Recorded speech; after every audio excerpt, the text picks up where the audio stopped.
नमस्कार, मी राजू नानाजी फुके, आपला होस्ट पिकिनेम परम व्हॉइस. तर माझ्या मराठी बांधवांनो, आपण सगळे जाणतो मागील 5 वर्षात शेतकऱ्यांची कर्जमाफी झाली नाही. हजारो शेतकरी अजूनही बँकेच्या नोटिसा आणि सावकाराच्या कर्जाखाली दबलेले आहेत. आपल्या शेतकऱ्यांचा घाम पिकाला आणि पिकाचं सोनं व्यापाऱ्याच्या खिशात जात आहे. पण निवडणूक आली की हे प्रश्न कोणी विचारतं का? नाही. त्यावेळी आपल्यासमोर आणतात लहान मोठे भावनिक मुद्दे, स्मारक, फलक, नाव बदल, जातीवरील प्रश्न वेगळे, जेणेकरून आपण विसरून की आपल्याला अन्न, रोजगार आणि न्याय हवा आहे.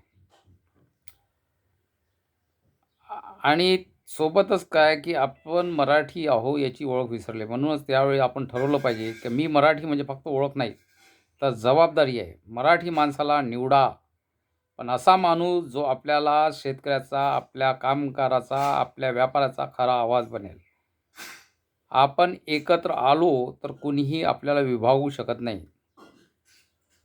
प्रश्न असा आहे की आपल्या महाराष्ट्रामध्ये आपण मराठी म्हणून आपल्याला जसं रिझर्वेशन मिळतं, आरक्षण मिळतं, पण स्वकीय म्हणजे जिथे आपण इथे राहतो, आपण इथले मूळ लोक, मूलस्थानी, मूल वतन, तर आपल्याला आपल्याकरता जे राजकीय आरक्षण हवे, म्हणजे आपला मराठी माणूसच हा वार्डपासून नगरसेवक, कॉर्पोरेटर कोणत्याही बॉडीवर आपला आणि नोकरीमध्येही आपलाच राहील.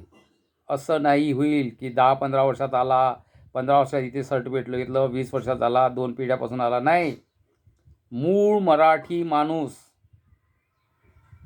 त्यालाच इथं प्रतिनिधित्व द्यायचं आहे. आणि हे शक्य आहे. आपणच आपला उमेदवार द्यायचा आहे आणि आपणच आपल्या मतदानावर, आपलं मतदान विभाजित झालं नाही पाहिजे. ते शेतकरी, त्याला तुम्ही शहरातल्या लोकांनी सपोर्ट केला पाहिजे. म्हणून आपली जी परम किसान नागरी एकता मंच आहे, त्या निमित्तानं आपण एकत्र येत आहे. पण आता आपला हा मुद्दा मुंबई महानगरपालिकाचा, मी मराठी, आपण सगळे मराठी, आणि या निमित्तानं फक्त चला एकत्र येऊ, कारण मी मराठी आणि मराठीला हरवणं अशक्य आहे. मी मराठी. धन्यवाद.